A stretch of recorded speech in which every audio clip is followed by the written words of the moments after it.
नमस्कार साथियों, AR academy के ऑनलाइन प्लेटफॉर्म पर आपका स्वागत है। सभी को दीपावली की हार्दिक शुभकामनाएं। राजस्थान के अंदर विधानसभा चुनावों की भी घोषणा हो गई है। इसका मतलब राजनीतिक त्योहार भी आपका साथ में ही मनाया जाएगा। 25 नवंबर को मतदान होगा और 3 दिसंबर को आपके काउंटिंग होगी, जिसमें यह तय किया जाएगा आने वाले 5 साल में सरकार कौन चलाएगा। इसी टॉपिक से जुड़ा हुआ एक दूसरा टॉपिक हम आपके लिए लेकर आए हैं, जिसमें हम आपको ये बताएंगे कि राजस्थान का राजनीतिक विकास जो है वो किस तरीके से हुआ है। आजादी के बाद से लेकर अभी तक राजस्थान के जितने भी मुख्यमंत्री है और वो मुख्यमंत्री कैसे बने, उनके समय राजनीतिक उठापटक क्या रहा, ये सारी चीजें इस वीडियो में हम डिस्कस करेंगे। वीडियो थोड़ा सा लंबा हो सकता है, इसलिए हम कोशिश करेंगे इसको 2 या 3 भागों में बांटें। उम्मीद करूंगा कि आप ये सारी जानकारी एज अ सामान्य ज्ञान, जनरल नॉलेज की तरह इसको लेंगे और इसको आप पढ़ेंगे। RAS के अंदर नॉर्मली हर साल मतलब जब भी एग्जाम जो होता है, उस एग्जाम में एक क्वेश्चन मुख्यमंत्री से जुड़ा हुआ आता ही आता है। इस बार के 2023 के RAS के प्री एग्जाम में इमरजेंसी के समय मुख्यमंत्री कौन थे उनके बारे में पूछ लिया गया था। तो ये एक जनरल नॉलेज का भी होता है, RAS से रिलेटेड भी है, और एक जागरूक नागरिक की तरह आप इसको पढ़ सकते हैं, समझ सकते हैं कि आपको पता होना चाहिए राजस्थान में किन किन मुख्यमंत्रियों ने कब कब राजस्थान पर शासन किया है, राजस्थान के लिए नीतियां बनाई हैं। चलो, तो हम थोड़ा सा इंट्रोडक्शन लेंगे कि हम आजादी के समय से लेकर अभी तक जो पढ़ रहे हैं, तो आजादी से पहले और आजादी के बाद लोकतंत्र स्थापित करना, डेमोक्रेसी को एस्टेब्लिश करना इतना आसान नहीं होता।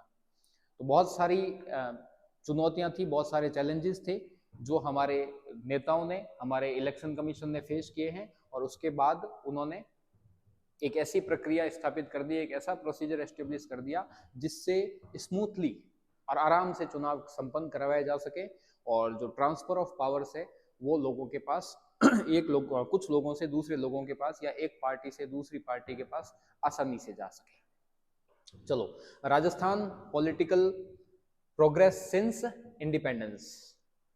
तो मैं कोशिश करूंगा इसको द्विभाषीय, डुअल लैंग्वेज में समझाने की। लिखा हुआ इंग्लिश में है, बट मैं ज्यादातर शब्द इसके हिंदी में ही इस्तेमाल करूंगा, जिससे दोनों लैंग्वेज में समझने वालों को दिक्कत ना आए। राजस्थान का राजनीतिक विकास।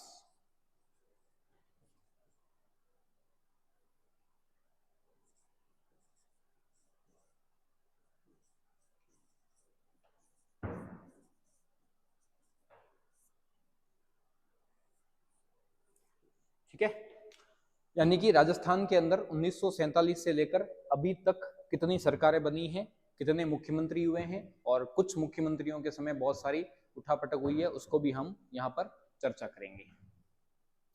तो अब आपके सामने ये पहला पेज है, इस पहले पेज को हम आगे करते हैं।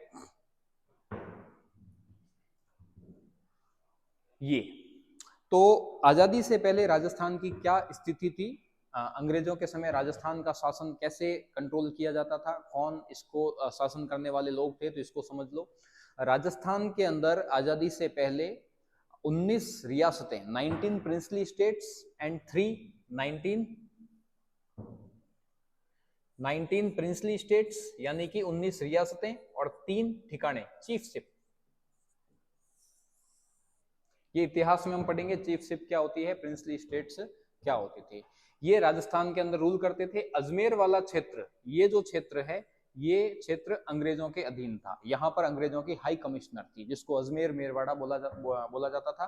और पूरे राजस्थान के राजाओं को नियंत्रित करने के लिए, उनके ऊपर कंट्रोल बनाने के लिए अजमेर में अंग्रेजों ने अपना एक ऑफिस स्थापित किया था। जैसलमेर, जोधपुर, बीकानेर, जयपुर और उदयपुर, ये कुछ 5 बड़ी रियासतें थी, और इसके बाद में ये 10 या 12 छोटी रियासतें थी। तो इनको आप, ये सब इतिहास का विषय, इसको इतिहास में पढ़ेंगे। अब यहाँ का रूल कैसा था? पहली बात, यहाँ का ब्रिटिशर्स का इनडायरेक्ट रूल था। अपनी अपनी रियासतों के अंदर राजा महाराजाओं का रूल था, और ये राजा महाराजा अंग्रेजों को लेकर उत्तरदायित्व थे। ठीक है, अब उत्तरदायित्व क्यों थे? क्योंकि इन्होंने सब्सिडरी अलायंस, सहायक संधि 1818 में सभी रियासतों के राजा महाराजाओं ने अंग्रेजों के साथ सब्सिडरी अलायंसेस साइन किया था, जिसके अकॉर्डिंग इनका एक्सटर्नल जो रिलेशंस है, एक्सटर्नल पॉलिसीज है, वो सब अंग्रेजों के अधीन थी। और अंग्रेजों ने इसका विश्वास दिलाया था कि आप पर कोई अटैक भी नहीं करेगा, आपको भी किसी पर हमला नहीं करना है। ठीक है। फिर आजादी के बाद राजस्थान की 7 चरणों में यूनिफिकेशन हुआ। जब भारत आजाद हो गया, अब लगभग 565 प्रिंसली स्टेट्स थे, सबको अलग अलग राज्य तो नहीं बना सकते, क्योंकि अंग्रेजों ने तो बोल दिया था कि सबको अलग अलग राज्य बना सकते हैं, क्योंकि इंडिपेंडेंट रह सकते हो आप। बट सरदार वल्लभ भाई पटेल ने इस काम को, थोड़ा मुश्किल काम था, इस काम को संपन्न किया और सभी रियासतों को लगभग भारत के अंदर शामिल करने की कोशिश की और सफल भी हुए। 549 रियासतें भारत के अंदर शामिल हो गई थी और कुछ रियासतें पाकिस्तान में चली गई थी। तो सभी राजाओं के पास ये ऑप्शन था। और जोधपुर के महाराजा ने, इतिहास के अंदर ऐसा बताया जाता है कि जोधपुर के महाराजा ने कोशिश की थी मोहम्मद अली जिन्ना से कांटेक्ट करने की, लेकिन बाद में वल्लभ भाई पटेल और माउंटबेटन की मध्यस्थता, मीडिएटरशिप ऑफ लॉर्ड माउंटबेटन, जोधपुर के महाराजा ने भी भारत सरकार के साथ एग्रीमेंट कर दिया, जिसको हम बोलते हैं इंस्ट्रूमेंट ऑफ एक्सेशन। चलो, और 7 फेजेस में पहले कुछ राजा बोले हम एक स्टेट में रहेंगे, ये मत्स्य संघ जो है, ठीक है, मत्स्य यूनियन। फिर ये साउथ ईस्ट के जो स्टेट्स है, इन्होंने बोला हम अलग रहेंगे। और ऐसे करते करते 7 चरणों में 1956 1 नवंबर 1956 को राजस्थान जो राज्य आज आप देख रहे हो वो बना है। हालांकि अभी इसमें और जिले ऐड कर दिए गए हैं, तो ये एक प्रशासनिक इश्यू है कि क्यों जिले बनाए जाते हैं और जिले बनाने के फायदे हैं, जिले बनाने के नुकसान हैं। तो इसको हम कभी और पॉलिटिकल साइंस की क्लास में अच्छे से डिस्कस करेंगे। चलो, इसके बाद में एक और चीज, पूरे भारत में स्वतंत्रता का आंदोलन चल रहा था, लेकिन राजस्थान में इसका असर कम था। असर कम होने के पीछे सीधा सीधा कारण है, अंग्रेजों का यहाँ डायरेक्ट सीधा नियंत्रण नहीं था, महाराजाओं के थ्रू था। तो महाराजाओं के प्रति जनता का थोड़ा विश्वास भी था। फिर भी कुछ एक नेता थे, जैसे ये नाम दे रखे हैं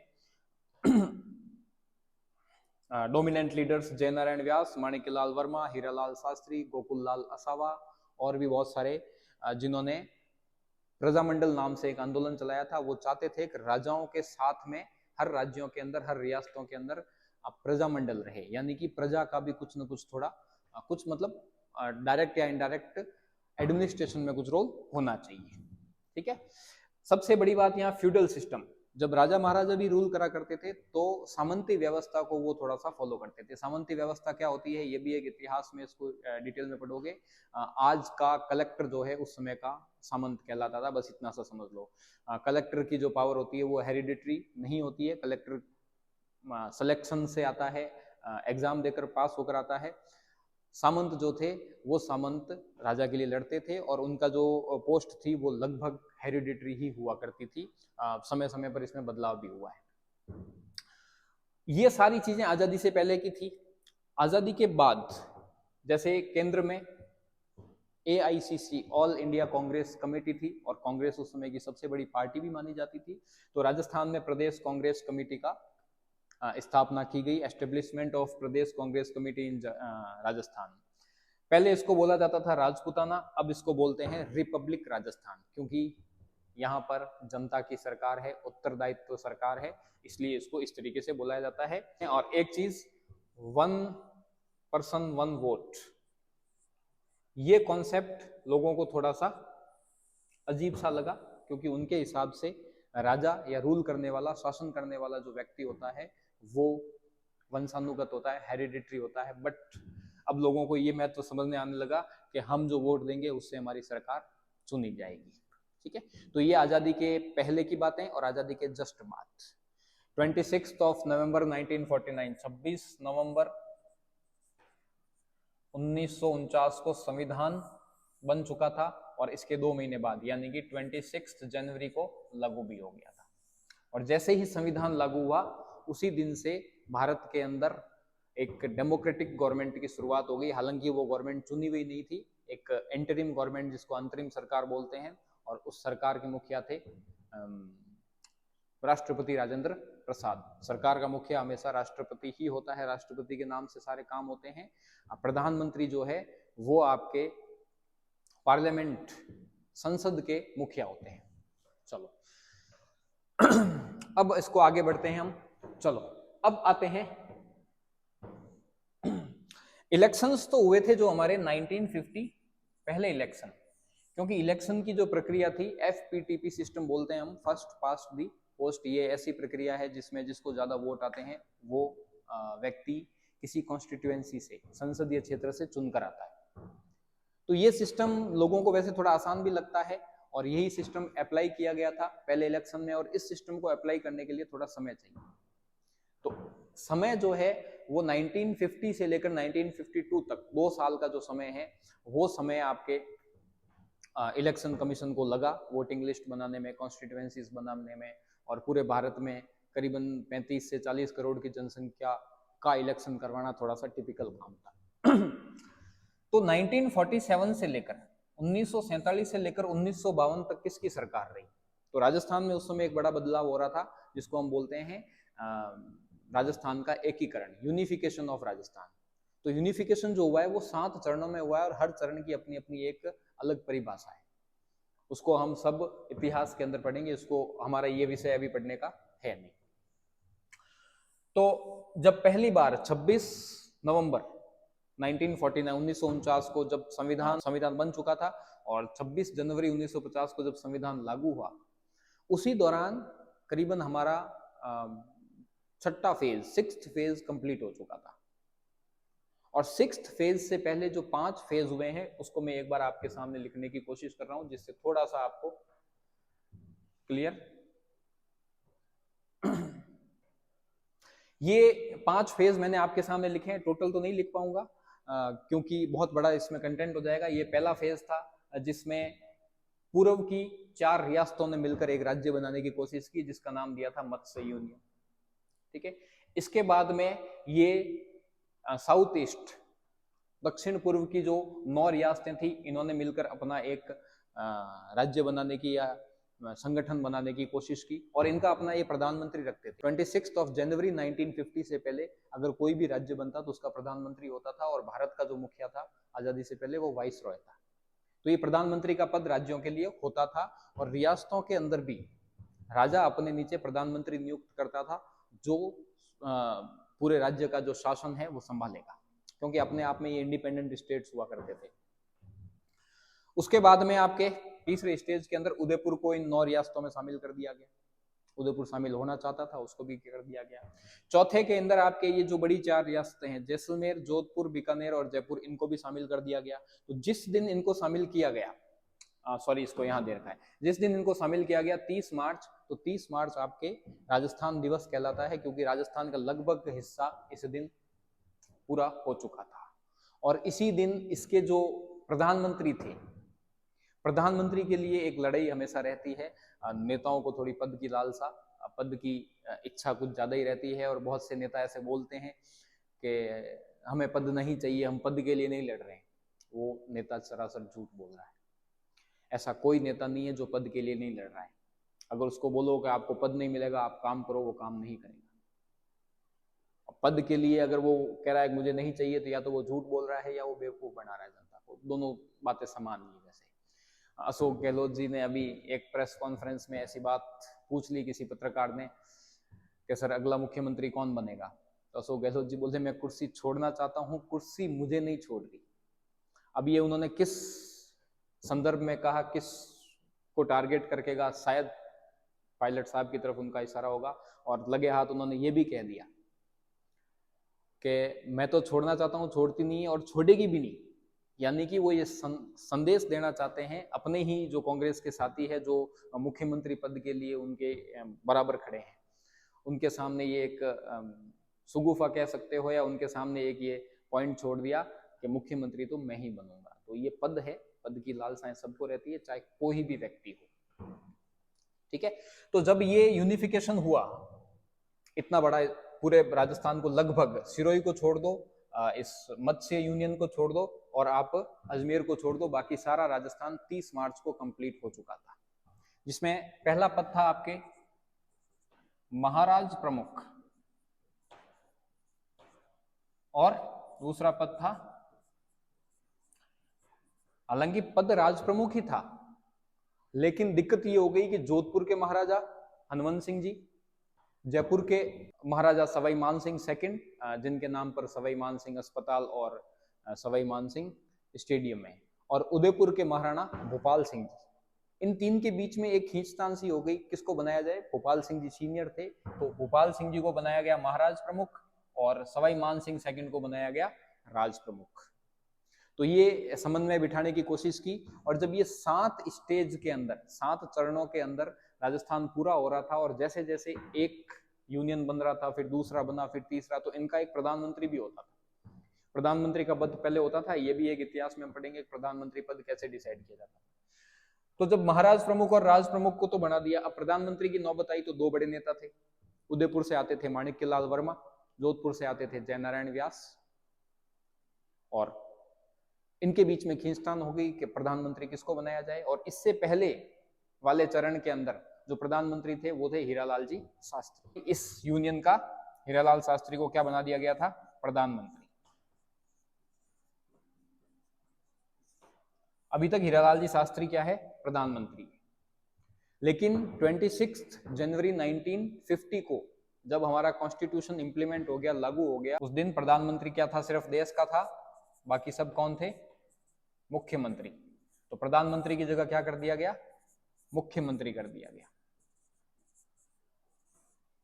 यानी कि जैसा चल रहा था उसको वैसे ही चलने दो। और 26 जनवरी 1950 को छठा चरण भी पूरा हो गया। सिरोही के कुछ हिस्से हमें शामिल हो गए, जैसे ये वाला हिस्सा, सिरोही के कुछ हिस्से शामिल हो गए, आधा सिरोही कह सकते हो, ठीक है। मत्स्य यूनियन भी उससे पहले शामिल हो चुका था। इसको छोड़कर, अजमेर क्षेत्र को छोड़कर बाकी पूरा राजस्थान आपके यूनाइट हो चुका था। और हीरालाल शास्त्री जो पहले प्रधानमंत्री थे, उन्हीं को क्या बनाया गया, मुख्यमंत्री बनाया गया। यानी कि हम कह सकते हैं कि राजस्थान के जो पहले मुख्यमंत्री थे वो निर्वाचित नहीं थे, वो मनोनीत थे।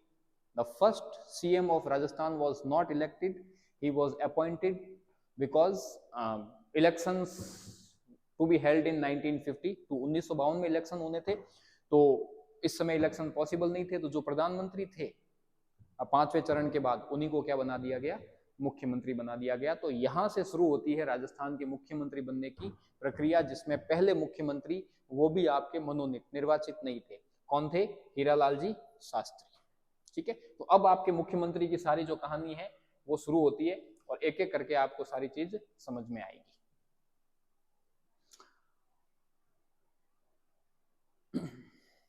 चलो, पीरियड बिफोर फर्स्ट इलेक्शन, पहले इलेक्शन से पहले की जो कहानी है उसको हम पढ़ने की कोशिश करते हैं। ये आपके सामने है। 6 फेजेस में 6 फेज कंप्लीट हो गए थे हमारे। 26 नवंबर 1950 को सिरोही के कुछ भाग को राजस्थान में शामिल कर दिया। वल्लभ भाई पटेल चाहते थे कि सिरोही जो आबू डेलवाड़ा के जो हिस्से हैं वो हिस्से किस में जाए, बॉम्बे स्टेट कहलाता था उस समय, गुजरात नहीं था उस समय, बॉम्बे स्टेट। तो वो चाहते, क्योंकि बॉम्बे स्टेट से ही आते थे वल्लभ भाई पटेल, वो चाहते थे कि ये सारा एरिया उसमें शामिल हो। तो इसको लेकर थोड़ी सी खींचतान हुई। और हीरालाल जी शास्त्री, छठे स्टेज के बाद हीरालाल शास्त्री जी ही प्रधानमंत्री थे, तो उन्हीं को पहला CM, hence continues Hiralal Shastri was PM of United states of greater Rajasthan, इसीलिए उनको सीएम कंटिन्यू किया गया, फर्स्ट नॉमिनेटेड। और पीएम का पद हटा दिया गया क्योंकि पीएम भारत का होगा, अब किसी राज्य का पीएम नहीं होगा। और पहले मुख्यमंत्री कौन बनते हैं, हीरालाल शास्त्री। आप याद रखना, क्योंकि माणिक्यलाल वर्मा, जयनारायण व्यास की खींचतान में किसी तीसरे व्यक्ति को फायदा हो गया। तो ये है पंडित हीरालाल जी शास्त्री, जो कुछ समय तक, बहुत कम समय तक सीएम रहे, क्योंकि सीएम वही जो पहले वाली बात मैं आपको बता रहा हूँ, पद के लिए पद जयनारायण व्यास को बहुत अच्छा लगा। जयनारायण व्यास उस समय के सबसे सीनियर नेता माने जाते थे। आप कह सकते हो कि आजादी के समय अगर कोई मुख्यमंत्री पद का दावेदार था तो वो जयनारायण व्यास थे। राजस्थान की जब स्वतंत्रता संग्राम में हिस्सेदारी पढ़ेंगे हम, तो उस समय जयनारायण व्यास का रोल मारवाड़ की तरफ से बहुत ज्यादा था, ठीक है।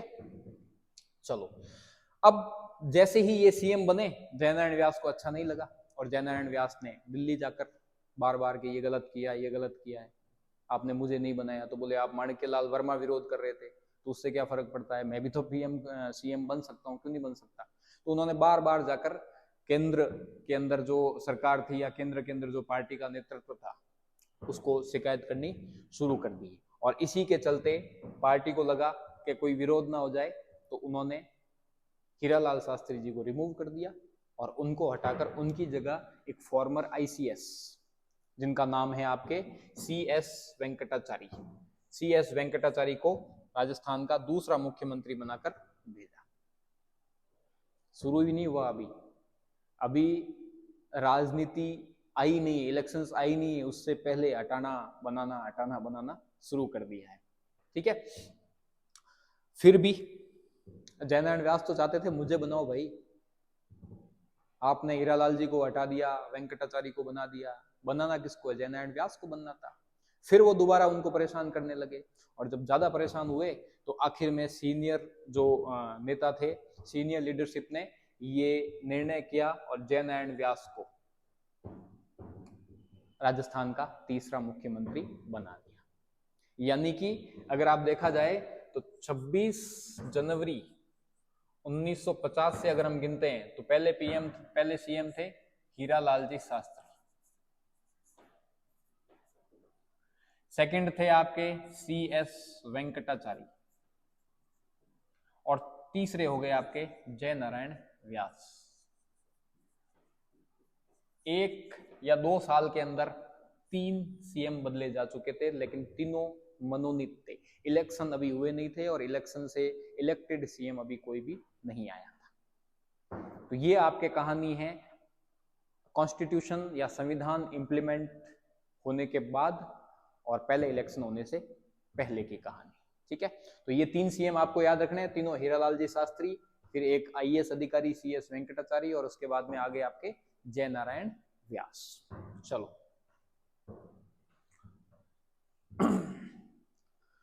अब आता है आपके पहला इलेक्शन।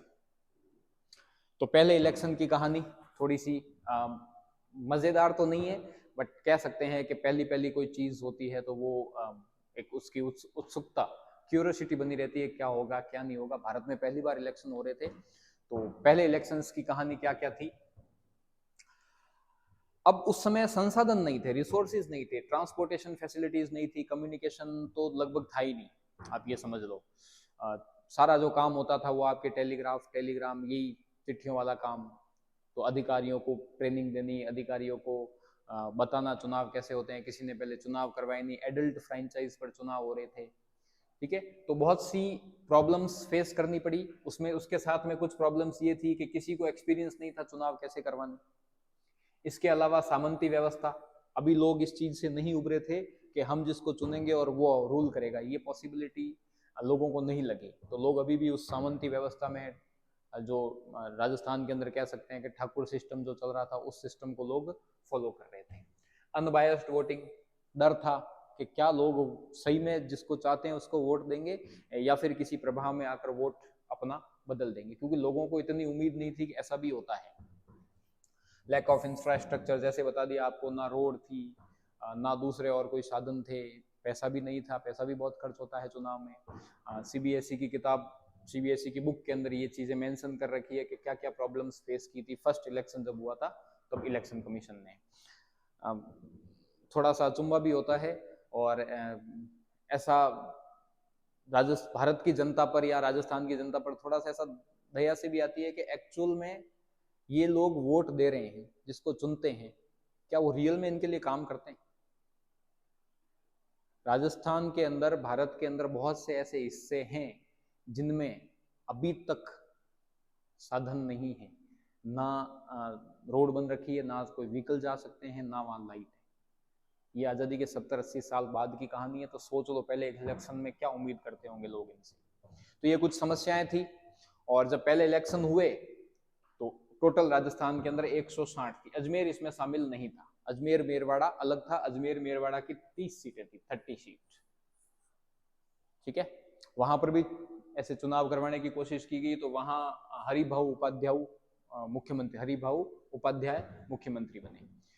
4 से 24 जनवरी 1952 4 to 24 को वोटिंग हुई और 18 जनवरी से 15 फरवरी तक रिजल्ट आया। आपको ये समझने के लिए कि उस समय के इलेक्शन कैसे हुए होंगे, ये तारीखें काफी है। आज एक दिन सारे वोट हो जाते हैं, एक ही दिन में रिजल्ट आ जाता है। कम से कम 20 दिन तो आपकी वोटिंग चली और करीबन महीना आपके रिजल्ट आने में लगा। एक एक रिजल्ट आते रहते थे, काउंटिंग होती रहती थी, डिक्लेरेशन होता रहता था, खुश होते, फिर वो चलता रहता। पहले चुनाव के अंदर कांग्रेस तो थी, कांग्रेस के अलावा एक और पार्टी थी जिसका वर्चस्व थोड़ा बहुत था, अखिल भारतीय राम राज्य परिषद। अखिल भारतीय राम राज्य परिषद, ये पार्टी नॉर्थ इंडिया में अपना वर्चस्व रखती थी और राजस्थान के सभी सामंती व्यवस्था से जुड़े हुए लोग इस पार्टी से जुड़े हुए थे और उनका नेतृत्व कर रहे थे जोधपुर के महाराजा हनवंत सिंह जी। और हनवंत सिंह जी का एक जब पर्चे छपते थे, गांव गांव तक अपना प्रचार करने जाते थे, तो पर्चे में फोटो और फोटो पर इतना सा लिखा हुआ, मैं थासू दूर नहीं हूं। यानी कि वो ये कहना चाह रहे थे कि मुझसे आपको मुझसे दूर किया जा रहा है।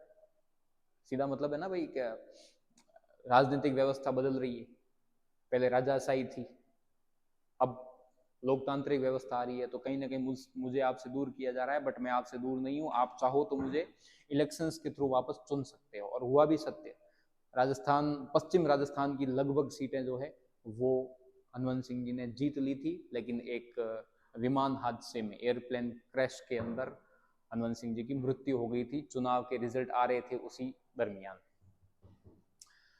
अब दिक्कत ये हो जाती है कि इधर हनवंत सिंह जी नेतृत्व कर रहे हैं अखिल भारतीय राम राज्य परिषद का, दूसरी तरफ कांग्रेस का नेतृत्व मुख्यमंत्री जयनारायण व्यास कर रहे हैं, जो निवर्तमान मुख्यमंत्री थे उस समय चुनाव से पहले। तो दोनों अपनी एक, वैसे तो आजादी की लड़ाई कह सकते हैं जयनारायण व्यास ने लड़ी है, अंग्रेजों के खिलाफ लड़ी है, बट राजा से उनके संबंध ठीक ठाक थे। तो उन्होंने राजा को मैसेज करवाया कि साहब आप चुनाव मत लड़ो। महाराजा को लगा कि वो इसलिए कह रहे हैं कि वो कहीं हार जाएंगे, तो वो मुझे कह रहे हैं कि सर आप चुनाव मत लड़ो, नहीं तो मैं हार जाऊंगा। जयनारायण व्यास ऐसा सोच रहे हैं, हनवंत सिंह जी को लगा, क्योंकि जयनारायण व्यास ने ये रिक्वेस्ट किया कि साहब आप चुनाव मत लड़ो। तो महाराजा ने बोला कि क्यों नहीं लड़ूं भाई, लोकतंत्र है, और आप भी लड़ो, मैं भी लड़ रहा हूं, लोग जिसको वोट देंगे वो जीता हुआ माना जाएगा, आगे की प्रक्रिया बाद में देखेंगे क्या होता है क्या नहीं होता है। तो जयनारायण व्यास की जो सोच, जो महाराजा सोच रहे थे वैसा नहीं था, जयनारायण व्यास थोड़ा सा अलग सोच रहे थे। जयनारायण व्यास बोले कि आप हार गए तो आपकी बेइज्जती हो जाएगी। इतना कॉन्फिडेंस उनको लगता था कि जोधपुर की जनता, मारवाड़ की जनता मुझे इतना चाहती है, राजस्थान की जनता इतना चाहती है कि महाराजा हार जाएंगे जयनारायण व्यास से, जबकि महाराजा कुछ और ही सोच रहे थे। तो इस तरीके से उनके बीच में ये थोड़ी बहुत बातचीत बताई जाती है इतिहास के पन्नों में। तो चुनाव संपन्न हुए। संपन्न होने से पहले जयनारायण व्यास 2 जगह से इलेक्शन लड़ते थे। पहले ये भी एक सिस्टम था, ये भी चीज काफी समय बाद में, मैं जब पॉलिटिकल साइंस पढ़ रहा था तो ये चीज राजस्थान की मुझे काफी समय बाद में पता चली। एक ही सीट से 2 मेंबर जीत सकते थे। ऐसा पता नहीं क्यों था, इसके पीछे का कोई रीजन तो ऑथेंटिकली नहीं मिलता है, बट पता नहीं, हो सकता है कि नेतृत्व कि भाई कम से कम एक नहीं, दो कैंडिडेट तो जीते एक जगह से, ज्यादा चुनाव नहीं करवाने होंगे, एक ही चुनाव में 2 कैंडिडेट जीत जाते होंगे, जो भी उनकी चुनाव आयोग की, इलेक्शन कमीशन की प्रक्रिया होगी। तो एक सीट से 2 मेंबर जीतते थे, खड़े नहीं होते थे, जीत सकते थे। तो जयनारायण व्यास ने 2 जगह से इलेक्शन लड़ा। एक तो लड़ा उन्होंने जोधपुर से, जहां पर महाराजा खुद उनके सामने थे, कांग्रेस के जयनारायण व्यास, और उनके सामने हनवंत सिंह जी थे आपके राम राज्य परिषद के। दूसरी सीट थी जालोर। जालोर से महाराजा की तरफ से 2 सामंत, ठाकुर कह सकते हो, सामंत खड़े हुए थे, माधो सिंह और हजारी सिंह। एक तरफ थे जयनारायण व्यास। और जब जयनारायण व्यास ने महाराजा को ये बताया कि आप हार जाओगे, आप इलेक्शन मत लड़ो, तब महाराजा कहते हैं कि हारना दूर की बात है, और वो भी मैं, मेरा एक पत्थर भी अगर मैं रख दूं ना कि ये हनवंत सिंह जी का पत्थर है, तो भी वो जीतेगा। उनका अलग अंदाजा था भाई, जिसकी पीढ़ियां, पूर्वजों ने हजारों साल तक जिस एरिया पर रूल किया है, लोगों की भावनाएं उनसे जुड़ी हुई होती है, तो शायद हनवंत सिंह जी का कॉन्फिडेंस यही बोल रहा होगा कि मुझे जो लोग इतना चाहते हैं, इतना प्रेम करते हैं। ठीक है, तो रिजल्ट आया। हालांकि हमें पता था कि एक ही पार्टी है तो कांग्रेस ही जीतेगी। 81 सीट, 81 सीट बहुमत के लिए, मेजोरिटी के लिए चाहिए थी, कांग्रेस को 82 मिली। लेकिन दूसरी तरफ थोड़ा सा चीजें क्या है अचंभे वाली, शॉकिंग न्यूज थी कुछ नेताओं के लिए। जयनारायण व्यास दोनों सीट से हार गए, जोधपुर से भी आ गए, जालोर से भी आ गए। कद्दावर नेता, सीनियर लीडर, आजादी की लड़ाई लड़ी, बहुत ज्यादा कॉन्फिडेंट, बट जनता ने उनको नकार दिया। अब क्या हुआ क्या नहीं हुआ ये सब इतिहास के पन्नों में छुप चुका है। सिर्फ जयनारायण व्यास ही नहीं, माणिक्यलाल वर्मा जिन्होंने उदयपुर से चुनाव लड़ा, शायद उदयपुर से ही होगा, एक्चुअल सीट तो उनकी कंफर्म नहीं है, वो भी चुनाव हार गए। अब बोलो, मतलब जो मुख्यमंत्री के दावेदार है वो चुनाव हार रहे हैं, तो क्या होगा? अब सीएम कौन बनेगा? यहां आकर लड़ाई हो जाती है। तो विधानसभा, हमारे यहाँ विधान परिषद तो है नहीं कि भाई विधान परिषद में जैसे योगी जी चुनाव नहीं लड़ते विधानसभा का, विधान परिषद के माध्यम से वो सीएम बन के आ गए। तो दिक्कत ये हो गई अब कि मुख्यमंत्री किसको बनाया जाए, तो लॉबिंग शुरू हुई। जयनारायण व्यास के एक करीबी थे टीकाराम पालीवाल, दौसा की सीट थी महुआ, वहां से विधायक बन के आए थे, और जयनारायण व्यास के करीबी होने के कारण इनको मुख्यमंत्री अपॉइंट किया गया। अब अपॉइंट शब्द में इसलिए यूज कर रहा हूं कि विधायक दल जो होता है, विधानसभा के जो विधायक होते हैं वो मुख्यमंत्री बनाते हैं, बट उसको ऐसा बोला जाएगा ये इलेक्टेड थे, निर्वाचित मुख्यमंत्री थे राजस्थान के पहले टीकाराम जी पालीवाल, दौसा से आते थे।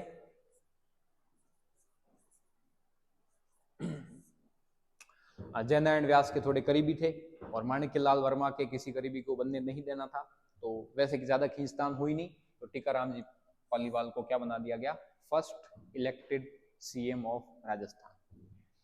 जयनारायण व्यास के मन में पच ही नहीं रही है, जयनारायण व्यास को बिल्कुल अच्छा नहीं लग रहा है, पता नहीं क्या होता है, कुछ व्यक्ति जो है राजनीति में उनको पद के लिए संघर्ष करना पड़ता है। इसका एक अच्छा उदाहरण है हमारे सामने अभी लेटेस्ट सचिन पायलट जी, युवा नेता, बढ़िया वक्ता भी है, और सबसे अच्छी बात है कि वो आर्मी से भी जुड़े हुए हैं। आपको नहीं पता हो तो सचिन पायलट टेरिटोरियल आर्मी, उसको वैसे हिंदी में क्या बोलेंगे, एक प्रांतीय सेना टाइप। 1962 के वॉर के बाद, चाइना से जब वॉर हुआ था तो उस समय अफसरों की कमी हो गई थी कैंट एरिया को कंट्रोल करने के लिए, तो सरकार ने एक नियम लगा के टेरिटोरियल आर्मी जो है वो क्रिएट की, और उसमें कुछ लोगों को 42 की एज तक लोगों को सिलेक्ट किया जाता है, साल में कुछ महीने ड्यूटी होती है, और बाकी का आप फ्री अपना कोई भी प्रोडक्टिव वर्क, आपकी कमाई आर्मी से नहीं होगी, आपकी कमाई दूसरे तरीकों से होगी जो भी आप कर रहे हो, और इमरजेंसी में आपको बुलाया जाएगा पूरे साल के लिए। ये प्रोविजंस है, कुछ आप पढ़ लेना इसको क्या है। वैसे मैं कभी आपको ये सारी आर्मी की यूनिट वगैरह इनके बारे में सब कुछ बताने की कोशिश करूंगा। तो सचिन पायलट जी अभी कुछ दिन पहले ही शायद उनको कैप्टन पोस्ट प्रमोशन दिया गया है, तो 3-4 साल या 5 साल हो चुके हैं उनको। तो वो पिछले इलेक्शन 2013 में जब बीजेपी की गवर्नमेंट आई और एक तरफा जीत 160 प्लस सीटें, और 160 प्लस सीटें जब आई, कांग्रेस की 21 सीट थी, अशोक गहलोत उससे पहले मुख्यमंत्री थे तो हार का ठीक रहा या जिम्मेदारी उनको ही लेनी थी। सचिन पायलट को कुछ समय बाद कांग्रेस का अध्यक्ष बनाया गया, प्रदेश कांग्रेस का, उन्होंने मेहनत की और 2018 में सरकार आई, और जब सरकार आई मुख्यमंत्री का पद हाथ नहीं लगा। ये सब आप जानते हो, ये राजनीतिक घटनाक्रम कैसे हुआ था कैसे नहीं हुआ था, इसको भी हम आगे पढ़ेंगे। तो जयनारायण व्यास के साथ भी कुछ ऐसा ही हुआ, जब भी वो कोशिश करते हैं उनसे पद दूर भागता है, फिर वो पद के पीछे भागते हैं, और फिर लास्ट में बोलते हैं कि मुझे तो पद चाहिए ही नहीं। तो सारी लड़ाई किसकी होती है, पद की होती है। जयनारायण व्यास को मुख्यमंत्री बनना ही था, अब बनेंगे कैसे, तो इनके एक करीबी हुआ करते थे चांदमल मेहता, किशनगढ़ सीट से विधायक थे ये, और किशनगढ़ सीट से विधायक थे, तो जयनारायण व्यास की रिक्वेस्ट पर सीट छोड़ी, जयनारायण व्यास किशनगढ़ से चुनाव लड़े, जीते, और जीतकर विधानसभा में पहुंचते क्या बन गए, मुख्यमंत्री बन गए।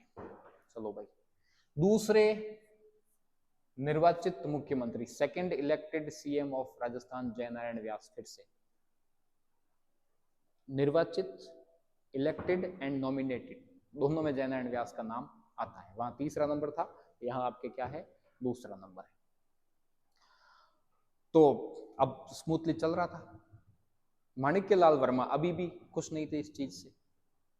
माणिक्यलाल वर्मा दिल्ली गए, उन्होंने बोला कि साहब विधायकों का साथ ही नहीं है, विधायक विरोध में है जयनारायण व्यास के, ऐसे कैसे सरकार चला सकते हो आप, कहीं सरकार गिर गई बेइज्जती हो जाएगी, पहला इलेक्शन है, ऐसे वैसे जो भी है। नेता एक दूसरे से जो बातें करते हैं आप जानते ही हो, किस तरीके से भड़काने की जो भाषा होती है और बहुत तरीके से होती है, पता ही नहीं चलने दिया जाता कि कौन सा नेता किसके खिलाफ है।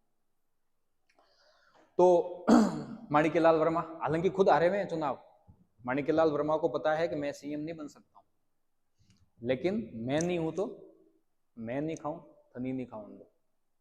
मोदी जी बोलते हैं ना करप्शन के बारे में, ना खाऊंगा ना खाने दूंगा, वो वाली कॉन्सेप्ट है। ना तुझे बनने दूंगा, मैं तो बनूंगा ही नहीं, तुझे भी नहीं बनने दूंगा। ये वाली सोच रही होगी शायद माणिक्यलाल वर्मा की। तो उन्होंने दिल्ली में शिकायतें करने शुरू की, दिल्ली से आदेश जारी हुए, जयनारायण व्यास को पूछा गया कि भाई ये बातें सही है क्या। तो जयनारायण व्यास बोले सही और गलत क्या है विधायक तय करेंगे, आओ विधायकों से पूछ लो। तो क्या किया गया आपके विधायकों से जब पूछा गया तो विधायकों की वोटिंग की कॉन्फिडेंस की, और विधायकों की जब कॉन्फिडेंस की वोटिंग की गई, विधायकों ने जो डिसीजन दिया वो अब मैं आपको थोड़ा सा बताता हूं। उससे पहले एक बात, हाँ, जब जयनारायण व्यास सीएम बने तो टीकाराम पालीवाल जी थोड़े नाराज हो गए, तो उनको क्या बनाया गया, डिप्टी सीएम बनाया गया। और डिप्टी सीएम बनाया तो ठीक है, डिमोशन तो होता ही है, बहुत से नेताओं का हुआ। महाराष्ट्र के अंदर देवेंद्र फडणवीस पहले सीएम थे, इस बार डिप्टी सीएम है शिंदे सरकार में। चलो, तो जयनारायण व्यास की शिकायत की, जयनारायण व्यास ने पूछा कि भाई बता दो, एमएलए बता देंगे सारे, कॉन्फिडेंस की वोटिंग करा दो।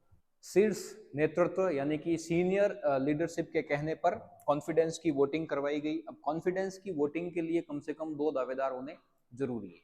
एक तरफ जयनारायण व्यास थे और दूसरी तरफ माणिक्यलाल वर्मा नहीं हो सकते, क्योंकि वो विधानसभा के सदस्य नहीं थे, मेंबर ऑफ लेजिस्लेटिव असेंबली नहीं थे। तो जयनारायण व्यास को लगा कि मेरे सामने कौन होगा खड़ा, कोई है नहीं ऑप्शन, तो शायद विधानसभा के सभी सदस्य मुझे ही चुनेंगे। और ये उनकी एक तरह से ओवर कॉन्फिडेंस जिसको हम कह सकते हैं, अति उत्साहित हो चुके थे जयनारायण व्यास, जिसकी वजह से उनको जो रिजल्ट मिला वो रिजल्ट उनके लिए अच्छा नहीं था, शॉकिंग रिजल्ट कह सकते हैं। माणिक्यलाल वर्मा ने जो नाम आगे किया वो था मोहनलाल सुखाड़िया, एक युवा नेता 1942 1942 के क्विट इंडिया मूवमेंट में जिन्होंने अपनी राजनीति शुरू की, और उसके बाद आज़ादी के पर्व में भी शामिल थे और बाद में राजस्थान की सक्रिय राजनीति एक्टिव पॉलिटिक्स में भी आ चुके थे। तो माणिक्यलाल वर्मा ने अपनी तरफ से जो नाम आगे किया वो थे मोहनलाल सुखाड़िया, 38 साल की उम्र के विधायक, और दूसरी तरफ थे जयनारायण व्यास, जिनका अनुभव पूरा स्वतंत्रता से पहले का और उसके बाद का अनुभव था। जयनारायण व्यास को कॉन्फिडेंस तो था ही था कि शायद ये सब शिकायतें झूठी है और विधानसभा में उन्हीं की जीत होगी, विधायक उन्हीं को मुख्यमंत्री चुनेंगे, लेकिन ये एक भ्रम जिसको बोल सकते हैं वो था। वोटिंग करवाई गई और जो वोटिंग का रिजल्ट आया वो आपके मोहनलाल सुखाड़िया के फेवर में आया। इसको मैं अंडरलाइन करता हूं, मोहनलाल सुखाड़िया के फेवर में वोटिंग का रिजल्ट आया सभी विधायकों ने वोटिंग करने के बाद में। तो मोहनलाल सुखाड़िया, एक युवा ने एक अनुभवी नेता को हरा दिया सदन के अंदर, हाउस के अंदर। ये राजस्थान की राजनीति का एक बहुत बड़ा एक तरह से कह सकते हैं इवेंट था, जो आने वाली कई सालों की राजनीति पर असर डालता था। तो जयनारायण व्यास की राजनीति एक तरह से कही जाए तो इस पॉइंट ऑफ टाइम पे आके खत्म सी हो गई, और अगले जो सीएम बनते हैं राजस्थान के, मोहनलाल सुखाड़िया, 38 साल के सबसे युवा सीएम, राजस्थान के तो थे ही, शायद उस समय भारत के भी सबसे युवा सीएम रहे होंगे। ठीक है, और उसके बाद में उनका कार्यकाल 1954 से शुरू हुआ, जो कार्यकाल शायद उस समय के सभी मुख्यमंत्रियों में सबसे लंबा रहा होगा। 17 साल तक लगातार सीएम रहे, हालांकि बहुत से उतार चढ़ाव आए और ये उतार चढ़ाव उन्होंने फेस किए। अल्टीमेटली जब इंदिरा गांधी की डोमिनेंस, इंदिरा गांधी ने एक तरह से पूरी कांग्रेस पार्टी को अपने कब्जे में ले लिया, अपने कंट्रोल में ले लिया, उसी समय मोहनलाल सुखाड़िया भी उसका शिकार हुए और उनको पद छोड़ना पड़ा। ये आगे हम सारा पढ़ेंगे। चलो, तो अब चलते हैं हम नेक्स्ट इलेक्शन की तरफ सेकंड इलेक्शन। तो फर्स्ट इलेक्शन में आपने बहुत सारी उठापटक, बहुत सारी प्रोज एंड कॉन्स, सारी चीजें देख ली हमने। अब आते हैं सेकंड इलेक्शन। तो सेकंड इलेक्शन वैसे कुछ खास था नहीं, एक बड़ा बदलाव हुआ सेकंड इलेक्शन में। सेकंड इलेक्शन के अंदर अजमेर वाले क्षेत्र को राजस्थान में शामिल कर दिया गया था। 1 नवंबर 1956 को स्टेट रीऑर्गेनाइजेशन कमीशन, राज्य पुनर्गठन आयोग की रिपोर्ट के अनुसार, फजल अली कमीशन भी बोलते हैं उसको, उस रिपोर्ट के अनुसार भारत के राज्यों को पुनर्गठित, रीऑर्गेनाइज किया गया on the basis of language, linguistic base पर। और उसमें अजमेर जो राजस्थान का हिस्सा नहीं था, उस अजमेर हिस्से को भी राजस्थान में शामिल कर दिया। तो अब राजस्थान का 7वां चरण जो है वो पूरा हो गया और राजस्थान एक परिपूर्ण राज्य। अजमेर को 26वां जिला बनाया गया, हालांकि अब तो 26 के दुगने लगभग 50 जिले बनाए जा चुके हैं अशोक गहलोत जी ने। अब जिले क्यों बनाए जाते हैं, क्यों नहीं बनाए जाते हैं, ये भी एक बहुत बड़ा पॉलिटिकल पॉइंट, पॉलिटिकल इश्यू कह सकते हो। इसको भी हम एक अलग क्लास में डिस्कस करेंगे आरएस पॉइंट व्यू से कि भाई ये क्या है। तो अजमेर वीरवाड़ा को शामिल किया गया। आबू देलवाड़ा के जो हिस्से वल्लभ भाई पटेल जिद कर रहे थे उनको भी शामिल किया गया और 1 नवंबर को ये सारा काम हुआ। एक और बड़ा बदलाव किया गया, राज प्रमुख पद हटा दिया गया और उसकी जगह गवर्नर। अब इसमें चेंज करने जैसी कुछ चीज थी नहीं। अंग्रेजों के समय जो प्रोविंसेस थे और प्रोविंसेस को रूल करने वाला अंग्रेजों का ऑफिसर गवर्नर ही होता था, उसी गवर्नर की पोस्ट को हमने क्या कर दिया, रिक्रिएट कर दिया। तो तब से लेकर आज तक गवर्नर ही कहलाता है। राज्य का जो मुखिया होता है, head of the state, state means जो राजस्थान, मध्य प्रदेश, इस तरह के स्टेट। और जब सीटें मर्ज कर दी गई तो अजमेर की 30 थी। अजमेर की कितनी सीटें थी आपके? 30 सीट्स। राजस्थान की 160 190 होनी चाहिए, लेकिन क्या होता है कि इलेक्शन कमीशन अपने हिसाब से कॉन्स्टिट्यूएंसीज को डिलिमिट करता है, उनकी बाउंड्रीज को कम ज्यादा करता है, मर्ज करता है according to the population, on the basis of population, जिसकी वजह से राजस्थान की जो सीटें हैं वो 176 रह गई। चुनाव संपन्न हुए, अच्छे से हुए। केंद्र में भी, सेंट्रल में भी कांग्रेस की गवर्नमेंट आई, तो राज्य में भी कांग्रेस की गवर्नमेंट ही आनी थी। 119 सीट और अखिल भारतीय राम राज्य परिषद इस बार सीटें कम लाई। शायद हो सकता है कांग्रेस के ऊपर भरोसा लोगों ने ज्यादा किया। तो सेकंड इलेक्शन, हरिभाई उपाध्याय जो कि आपके अजमेर के मुख्यमंत्री थे, तो उनको लगा अजमेर का मुख्यमंत्री था तो राजस्थान का भी मैं ही बनूंगा। उनको ये नहीं पता था कि यहाँ पर उनसे भी बड़े बड़े नेता लाइन में खड़े हैं सीएम बनने के लिए। और मोहनलाल सुखाड़िया को ठीक ठाक अनुभव हो चुका था, तो उन्होंने अपनी लीडरशिप क्वालिटी को बताते हुए मुख्यमंत्री का पद अपने ही पास रखा और उसको मैनेज करके चलते रहे। टीकाराम पालीवाल जो पहले मुख्यमंत्री थे, उनको भी लगा कि इस बार तो बारी आएगी अपनी, लेकिन उन दोनों को दरकिनार करते हुए Mohanlal Sukhadia manage to hold the post of CM after election. तो सेकंड इलेक्शन में राजस्थान के कितने सीएम बन गए? ओवरऑल देखा जाए तो राजस्थान के ये वैसे 6ठे सीएम थे और सेकंड इलेक्शन के बाद भी ये 6ठे सीएम ही कंटिन्यू रहे। 6ठे नहीं, 5वें। जयनारायण व्यास इलेक्टेड भी थे, नॉमिनेटेड भी थे। ठीक है, सीक्वेंस आपको एक बार बता दूं, हीरालाल शास्त्री, उसके बाद में CS वेंकटाचारी, उसके बाद में जयनारायण व्यास, ये तीनों थे नॉमिनेटेड बिफोर द इलेक्शंस। इसके बाद में जब चुनाव हुए तो Tikaram Paliwal first elected CM, उसके बाद में जयनारायण व्यास और देन मोहनलाल सुखाड़िया। ये तीन जो थे आपके इलेक्टेड सीएम थे, यानी कि टोटल 6 टेन्योर हो गए, उसमें से जयनारायण व्यास कॉमनली दोनों में आते थे। तो सेकंड इलेक्शंस की कुछ खास बात है नहीं, कांग्रेस का वर्चस्व था, डोमिनेंस था पूरी कंट्री में। और CBSE में भी इसको अच्छे से बता रखा है कि how Congress has dominated the first 3 elections, उसके रीजंस क्या थे, उसकी आइडियोलॉजी क्या थी। तो ये थोड़ा डिटेल टॉपिक हो जाता है, इसको हम अभी नहीं देखेंगे। अब चलते हैं थर्ड इलेक्शन। थर्ड इलेक्शन में भी आपके कुछ ज्यादा बातें नहीं हुई। एक बड़ा चेंज हुआ जो मैंने अभी आपको बताया था, एक कॉन्स्टिट्यूएंसी से 2 मेंबर जीत कर आते थे, शायद चुनाव का खर्चा बचाने के लिए। इस बार क्या कर दिया गया, ऑल सिंगल मेंबर कॉन्स्टिट्यूएंसीज, एक कॉन्स्टिट्यूएंसी से एक ही विधायक जीत कर आएगा। टोटल सीट वही आपके 176, 176, जस्ट हाफ 88 सीट किसके आ गई, कांग्रेस के। मेजोरिटी नहीं थी, बट मेजोरिटी से आप 1 सीट दूर थे, तो मोहनलाल सुखाड़िया ने मैनेज कर दिया। तीसरी बार कौन बने, सीएम बने। एक और चेंज, स्वतंत्र पार्टी, जिसकी सोच कांग्रेस की जस्ट ऑपोजिट आइडियोलॉजी थी।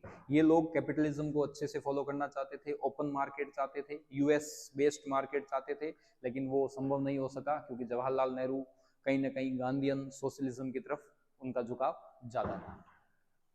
भारतीय जनसंघ, श्यामा प्रसाद मुखर्जी जिसके नेता थे, बीजेपी की जो रूट आइडियोलॉजी है वो कहाँ से आती है? भारतीय जनसंघ से आती है। ठीक है, इसको भी हम आगे देखेंगे।